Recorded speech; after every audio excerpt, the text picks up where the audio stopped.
ashamed of yourself. Now,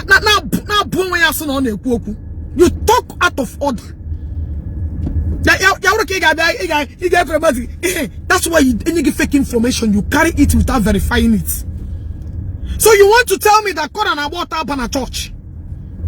Why can't one need Jpac put a water on a TikTok? Who give a fuck about a bone of water? Na koyeri simple madu daro ado kuga correct ya because of on a share your video when other people war. Ya be able to first note to bunyagi gaba puta I just try I just me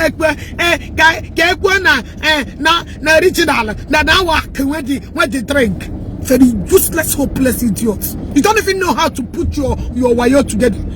You're so daft to put it in a way that is very transparent and people can notice it very, because your brain is not coordinated. Share again, ma. Alenwa, good morning from my end, Joe. And Koyeri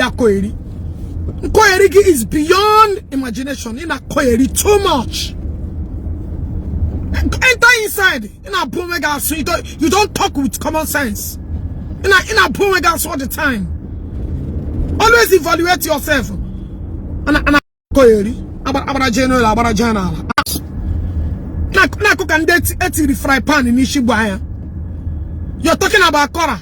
Kora is an entertainment industry, bitch. Beyonce, tell me why you debut. You want to talk about Kora? Are you okay? Are you okay? If you got the body Kora got, you do worse than Kora, because he went in me, but you just what can do in me? Now, Koyeri, how can you compare Kora with somebody naked in herself in the church? And you guys want us to shut up? You want to paint it to bully some of the content characters? Are we working the Kena? My pen on she get because I'm talking to you. Did Jpac promote Igbo Credo? Jpac have a talent to compare Igbo Credo. Igbo don't value what they have. Igbo Credo is one of the most talented person I've ever seen. Very intelligent. What talent does Jpac offer? What talent does Jpac offer? I just want to actually remember Godi. Offer papa. Give only get an iron naka. You make you wager. You make you whip a no bagari. Sugambo Musubu. I'm a channel to work at Mama. What put down and look at her face and see how holistic and ugly she is. And I query. Not to go away and ash. Talk at the point. I mean, with the Makonyama Gibenu Libe. Not query. So you want to tell me that Kora got bought up on a church? Kora get you one and your Pana church. Kora is in the entertainment industry. Beyonce neme on a Kora yaka. Get the P neme on a Kora yaka.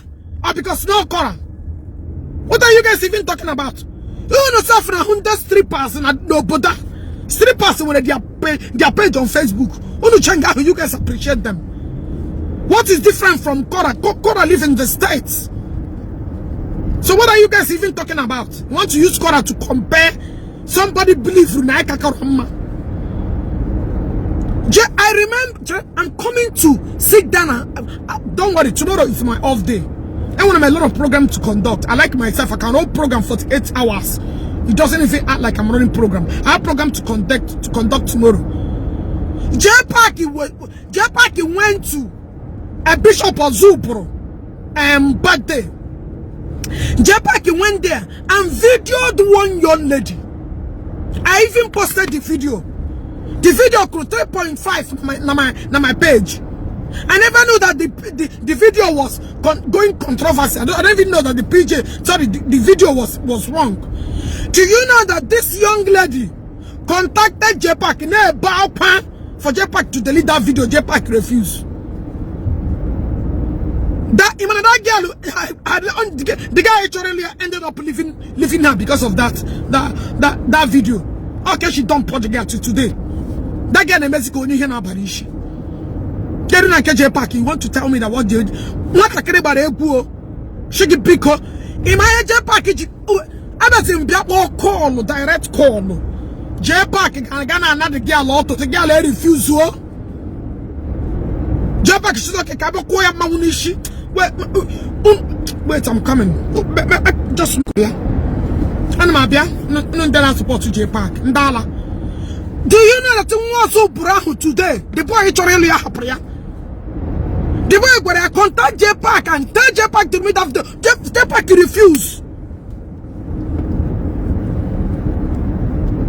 That was take one Jpac what the girl I show na kwa na auto.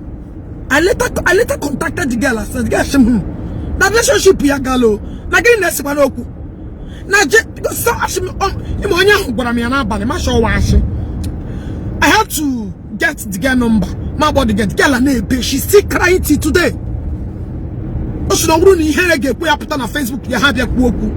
My sister now called she may. If it that she was looking for my number then for me to remove her to button that she couldn't get it. I did the man where. Now reaching out to Jpac. Jpac in my Jpac is that now Jpac she have the girl. That's the only offense, yo. That's the only offense. If I reach a mano money na libo ndara. Ana koyeri. Yawro one negi. Onye chore lawyer because of that video that went viral. I'm gonna be here many.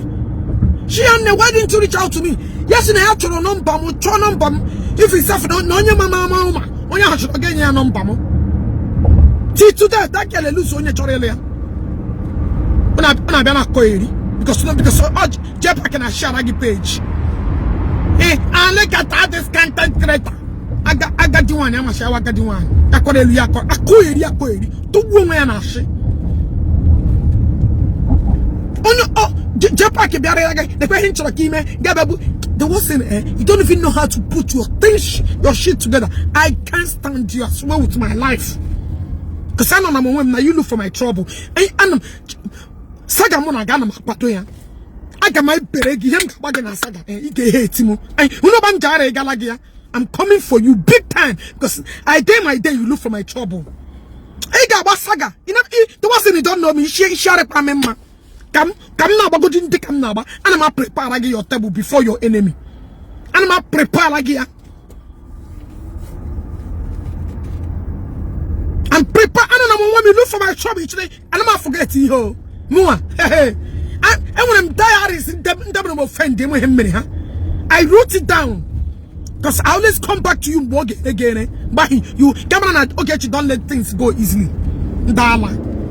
Person go there, they are going to look for, they're going to follow. When I retaliate, I say, bang, manyabu, or buako, chinake, puno, no truth. That life we take care to without doing anything in America. I want when I go to America.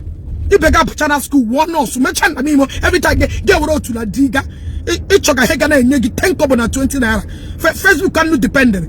I wish Facebook could take away all these things. Come on.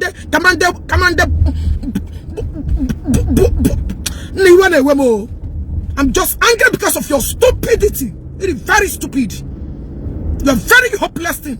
Enter inside, you talking out of point. He get creative. You go inside the game digam. They will have 24/7 because all in Tiga contain the only ammo. That is the only space that your fat ass in Tiga contain. Idiots. Very hopeless thing. I'm working a big content. You think I'll let you go? No. I'm a doggy. I'm planning your table. Akwa can work kitchen because I'll come for you. And I'm a too distract. Okay, you never see anything. People think I get you more when you carry my matter for your head. Think about Unyara. Foolish. Na koyeri na koka. Abi na koyeri. Ehunu Jpac one ya about her church. Ina ha no nyebon kita be church. Chupu ya no ga aburu anyo kochuku. Jpac panki abia church. Ana gwa shinki opa ya atugo ya gaba na koyinyo wonyara. Are you crazy? People make mistake. I'm not correct. What are you even trying to tell us? You know, going in other people money here. Look at the nonsense damage control they put up there yesterday. Now query.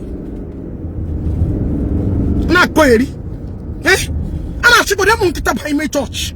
She get up here and not get the bulla no kochuku. Gabana korobish. I'm here I got to make it, please. I'm not in the mood to church. I'm not in the mood to church. That I got to buy a bus me where shop. Oh my goodness. I'm not the mood. I'm not really serious on church. Why are you laughing? I just come down, man, eh? On a query. Huh? Get out to the why are you guys laughing? Nah, wow. Why man, like you? What is so funny? Now, I'm coming out to not you.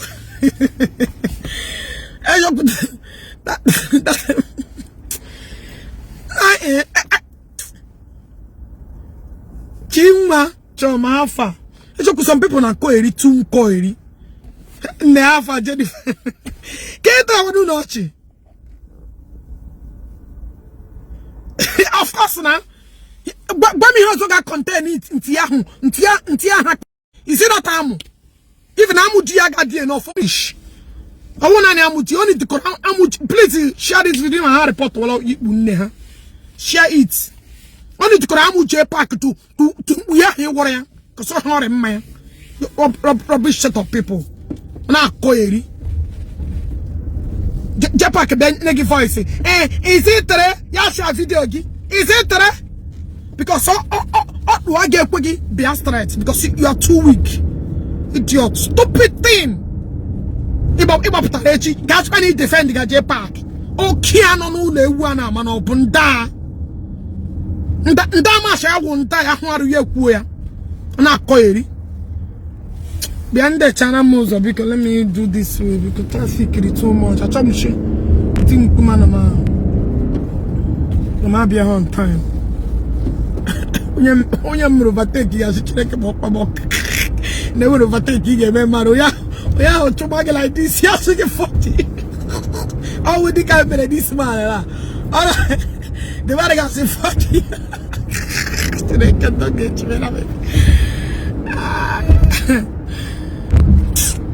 Now the one is show Jpac Brolanke Abime Church. I am to Ufoya. What a bola father, the Banya, if you Banya father no. Come on, father get day on the Yoranya trigger, a naked woman, a nakedness on Twitter. Twitter rely okay to stop. You put the nakedness patana. We know, you are. We understand that, but not in the premises of the high mighty God. That call him rubbish. Yeah, he won't keep up.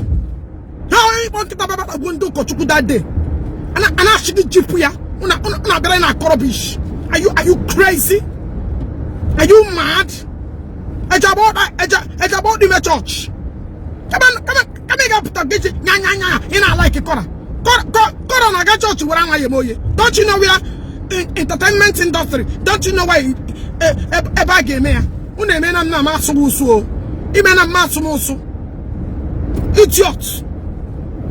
So the dress he get dressed in a club, he get dressed in a church. Is that what you're telling me? There is a place for everything. There's a place for order, and there is a place to cover your body. That is why everything has here on their own way. But I'm not to my church. As you rule in a church. Don't you know that if an animal could have Reverend that priest similar that thing, that priest is one outside. That priest is another one outside because I anya game here behold doing iniquity like that. Because priest will area one yard I got for that thing there. And I query. That man is another one for you guys condone such thing. If you do that one, I go put in direct. Now, because how many sensible priests who accommodate that? The Catholic mother doesn't tolerate open brace. Ghana work again open oya. Na gonna call me Jpac Kenya Jpac. Oh, imagine Jpac destroy a lot of women and Abo Hashawo. Oh, you did not know? So I get better like one. I go fire Jpac Yano. You feel what others felt. One and one war. And I call it. How many women can Jpac keep up? Why I shower? The one ya will is West be the shower. That means one I'm pointing every word you have used on women. So I will use it on your wife. One give number one we speed wearer. One give one number one anklet wearer. All these things you condemned it. One ya habalana one ya next this zoom working.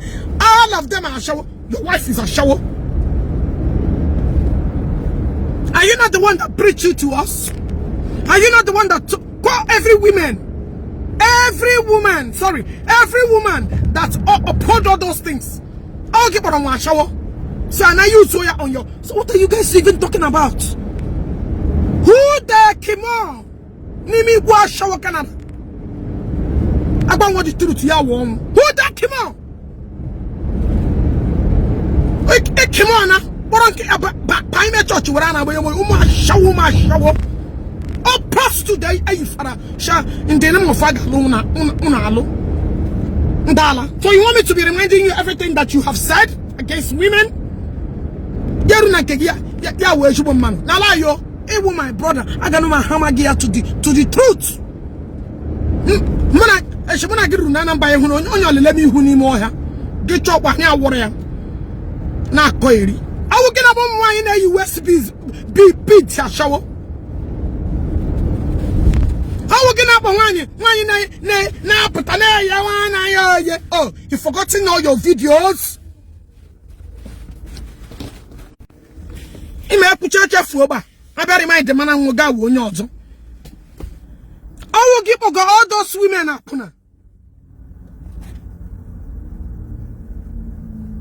I better put up a shot, get you, man, get you. Look at how your follow ex-convict to Oporoko.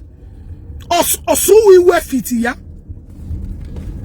And I call it. Eh? Can't you see?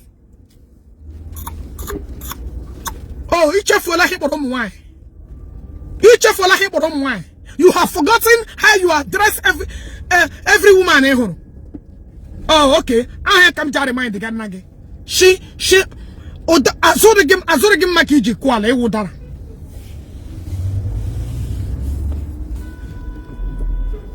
And I call it. Again, what I guess he doesn't got the one. God, but I love ya. God, let's Imano more fool my babasa. Is it not you that castigate women? Oh, Imano only the chef for season. You guys forget so soon. My bishop also broom in a bad day. That young lady that you destroyed her marriage because the girl who got no. Guinea said again at the girl. Ibara the girl or you the girl are just not the girl can be flavor hang up where flavor is disappointed. I get post no video ya. Oga.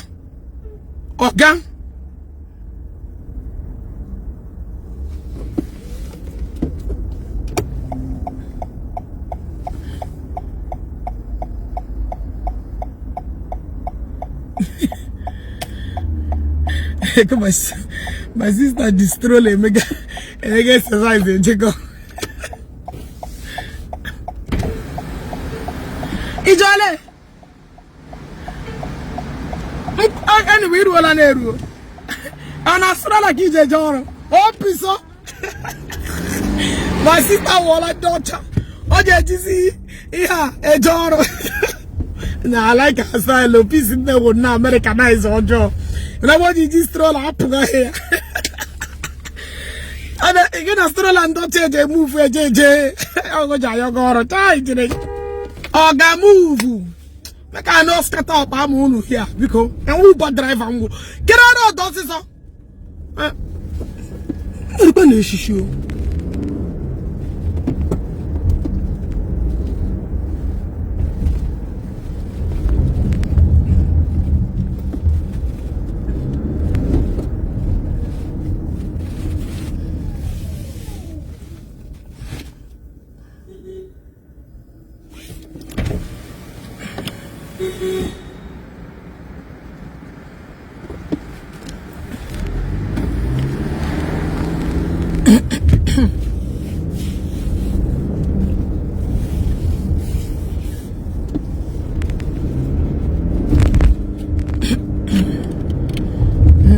Peace in life in America. Peace in life in America. Child, look on touch a man is through him. Yet you why you're stroke here. This life no balance though. Hey, it's not busy. You go in and book getting all Americanized. Another more name when he got man and watch button Igbo. Fuck you! Fat ass bitch! Go lose some weight, bitch! Go fucking lose that fat ass bitch! Should I keep one nigga in your finger hand? Guzurano can copy here, negative morgan. Dala. How about get a fuck up procrobo to get poor? The body they got on the F hand. Give boy, can call a cragamudo. How would the matter come there rest to rest in peace? I don't give a fuck.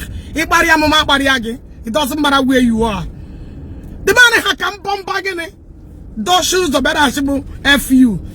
But many are like this, yeah, Bre or Kunishi.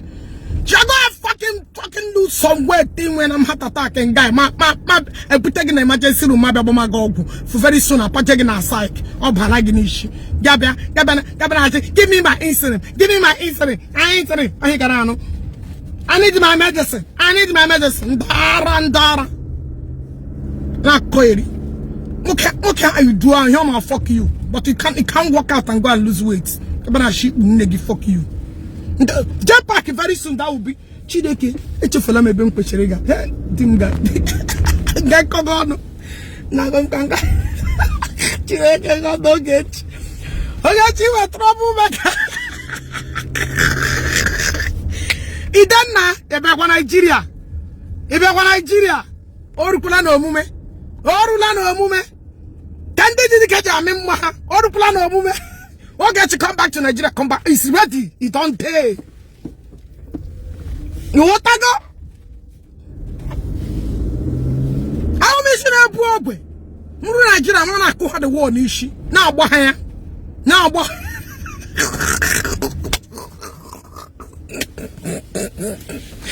Hey, today.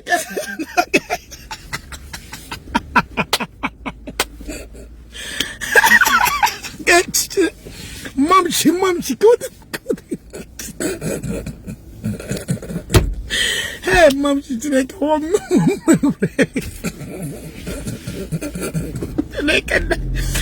Mom, she always say about I would not is like today again. Oh, my mother is a sweet woman, Joe. Hey, mama, I like it so good, child.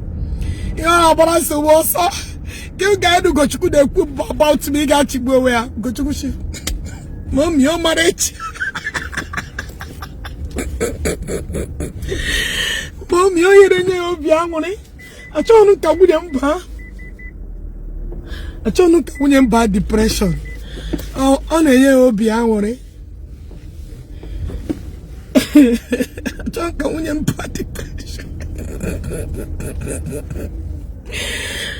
Na tema boke by she na mo she no lorry apota because hey not wonga bahana Nigeria okay come for this my handsome husband that love me beyond imagination.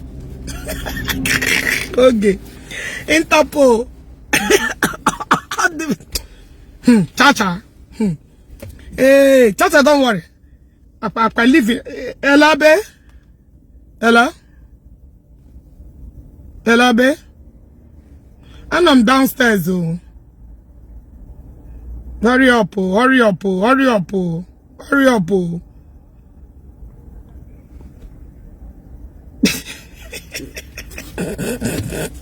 If you are coming back, collect Gaya matter from Otto Abuja for me.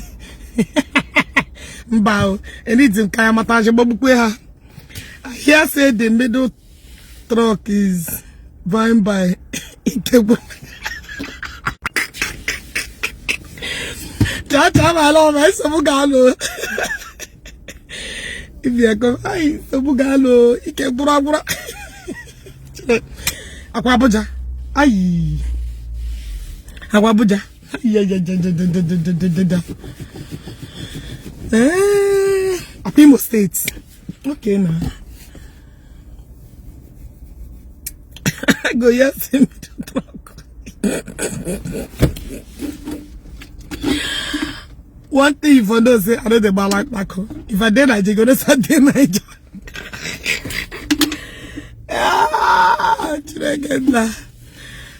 Make I hear all those things. Oh God. Jesus. With the relation send the letter something. Jpac, don't worry, I'm coming for you. Yeah, again, you could get a shower on a coily. Now, corner science.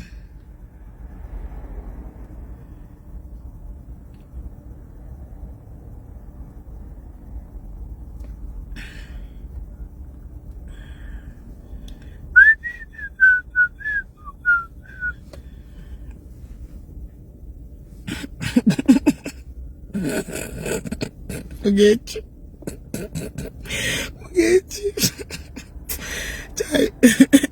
My mother is too quiet to bust somebody like me, I swear to God. Hey, my mother, I boy away go Igbo. Go. You shut down a brush your leg, no give me one. Ah, it's like my mother. I'm up on the ball. I'm up on the moon, Nina, it's maybe. Hey, today, I like it was my mother because I try to be here but see you because I love that woman. My mother is my heart. She doesn't go out job. I ball up at my place. I try to be cool. Cause Ocean the clan Salam alaikum kai. Ese mum the clan no. Ndi apunu komage bo wanu wokete dai chile kemela wa bode na esi bori na bori mo himra re bebe kegi ma bia mbia kegi iku kare mama ja like lord nam ukeji na yena chineke otuto ukandari so chineke ihe gese megi iru eligwe se mo mele kwamle kweligwe Hitler malekli no do kunde. Hitler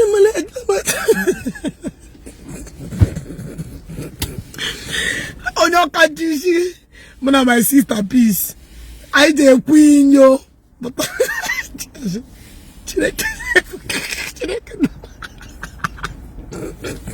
My mother is like clown. Mama like this about hey.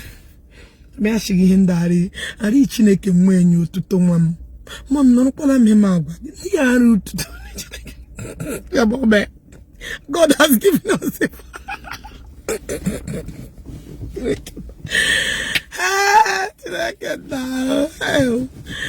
Mama mo jibonne muwe nemu Chukubiko gazin nemu biko ni yoganiru. Nemu mama. Precious gift, I love you neboma. Chukubiko gazere mu doben nemu ni yoganiru. My mother I love. Love to the moon. Okay, come turn now. Alright. Jesus, Rachel, I'm not Mercedes campaign. I'm an kana here. Now, Mercedes, oh, real lama.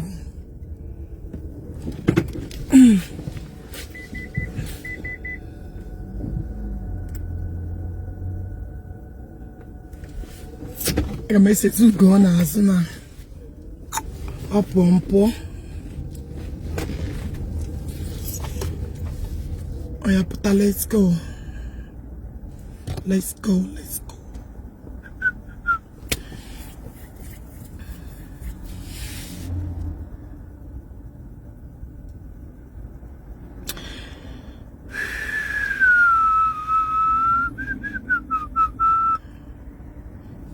Now jari go. Mena mia.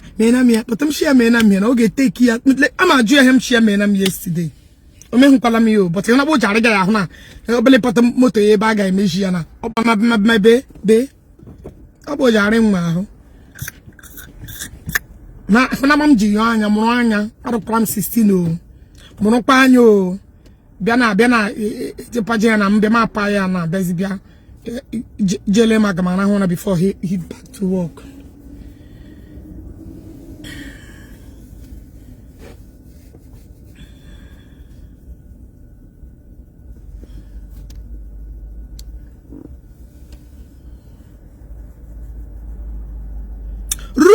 Ruka, my darling. Ruka, I'm not happy with you. Ruka, I'm not happy with you. I hope you didn't comment yourself. Ruka, I am not happy with you. I am very, very, very angry. You, of all people, you couldn't celebrate my birthday. You, Ruka. Ruka, you. I was shocked, though. Ruka, I was very, very... You. Jeremiah na Nigeria yemu na Akwa. Ichani wo police awu nya mi o. I am army general. You gonna hold my ID da.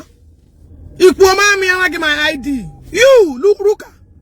Onyem my personal person. Ruka, get ready. I'm inviting you special for my amade beja boya owo makuku gochuku. I'm inviting you special. Look at you, my darling of it all. You did not celebrate my birthday. When I get to get you na kanda mi kenda police meti na kenda mi o. One time star.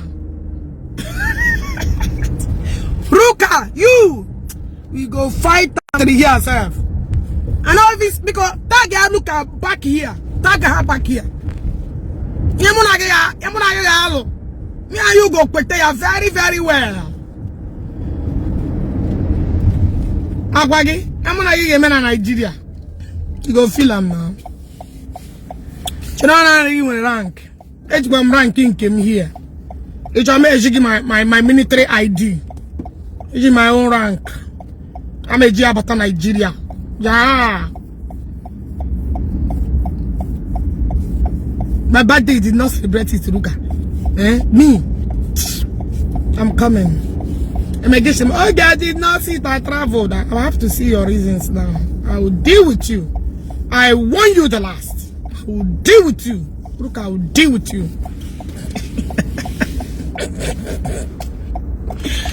Ruka, I will deal with you. You will feel it. You will feel my wrath. And they just see your comments and say, who pinned up there? I'm a dog.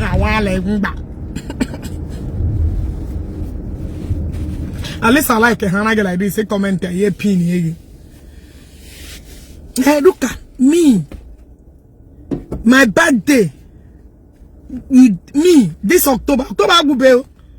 You have to do something responsible. I am so disappointed. So disappointed. You? I am like I want to care about church, Ruka.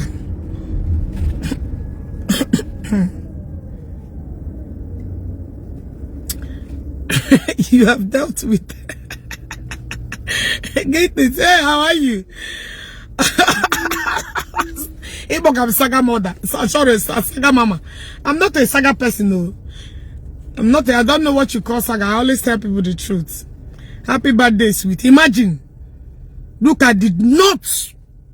I am disappointed at Ruka. I'm the. Yesterday was from night from night. The man want to now. The man want to Nabia. Nobody go get peace for this blue app until Hanina get your sense. The truth must prevail.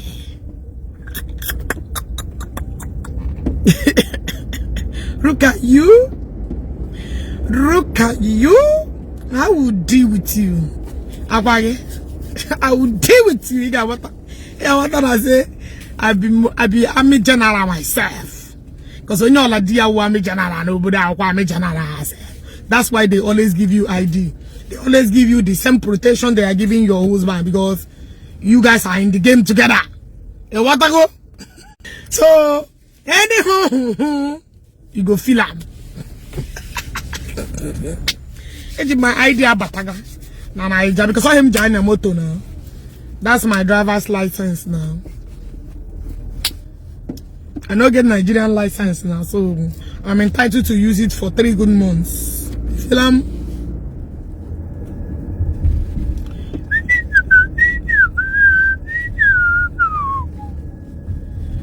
This day is called Operation Kidney Failure. No.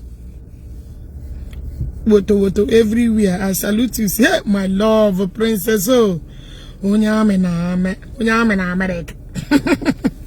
Yes, na. Yes, na. For sure. Where's my husband? No, I'm a legunu na missy and kakoja shim. You know, I'm a wagon. I am about to get a video.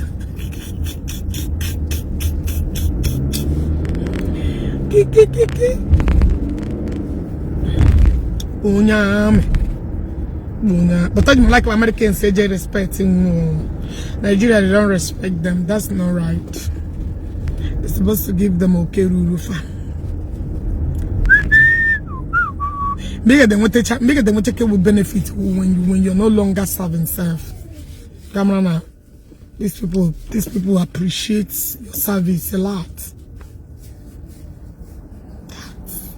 But I'm doing ya bound to the highest rank before ya na Africa. Okay, the way I did look you on the last day, you fit give Jesus who told to make I go out. Now lie you. Don't see me like that too. Oh, sure. I'm not like that too. Until you come close to me, I'm a very nice person too. John Ruka look at those, I'm a very nice. Look at my life. I didn't bother.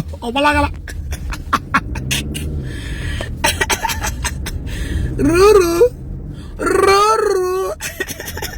Onyem, I meet to go to the Lagos. Abuja. Look, I get meeting in Abuja. We go meet in Abuja. I'm going to get them that, but I come back war again.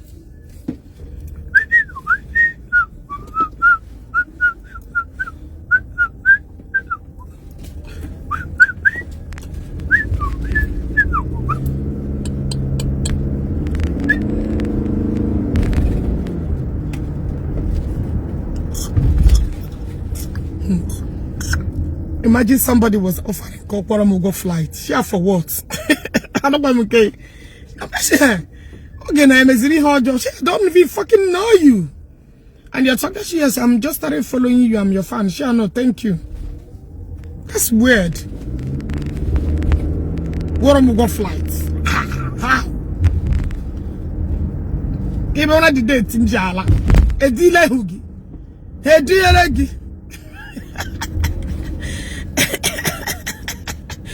I will send you the money, Ogi. Yeah, no. Thank you, no. Mama, this spirit against a gauge. I put my woman, they put my day fly. Mammy gave vote something, put China. I say something. Yeah, no. No, I don't want that. Now she got a book. I know. I don't want that. No way. I don't want that. It capacity is me for body. No. Dim got go flights. I'll be chair. I say, Ogado, She know I mean no harm. I just like you. She thank you, sir. When I go out to the night, you. The one I don't want to. I go, mama. You get as it they do me for here. You get as it they do me. I don't even why. I don't know why I pull up a waffle light to go.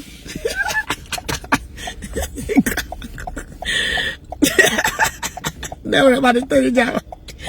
Share for what? Share, yes, I just want to know because why offering me such offer? Number flight on the 2.something million or they about to be going all of them. No give me, no pay me. I don't mean why you all about small. I'm out take care of it. Because me who I can. I'm a me phone. All this spiritual. You guys don't understand. They all travel. Man, she and you now one number also, man. Those things they carry a lot of things behind them, man. Gotta be very. Can you get go if you're that thing, but you want anything travel.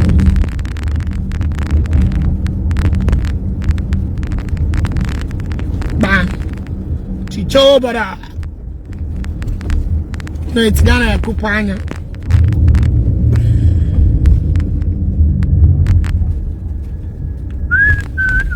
Who the request? And I'm like, oh, Mike Uche requested. Okay, it's a business class, $5,000 now. Are you serious? Pay $5,000 to my business class. Ukuku ga some call ga sibe. Imegole $5,000 in Nigeria. How many plots of land in Nigeria go? No, I'm a zuzu. I know they live rubbish life. A shameless woman. All right. No, hello. Tell fake account. I'm a maybe hash. No need of answering you.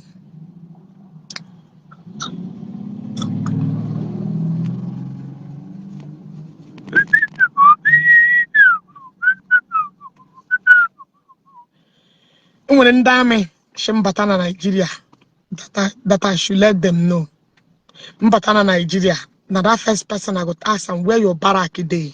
Because I want to come and pay you a visit. I come on Nigeria now again. Say make you come, say a day. You want to go? I'm Magman on Nigeria. Now shaggy. Now I'm so place. Not maybe a visit again. Now your barrack. Name your location, your department. You want to go? With the challenger come na like. Nda on a uniform. Well. So I make video, call you out. Now shaggy. Where is your department? Bake a barrack, you know.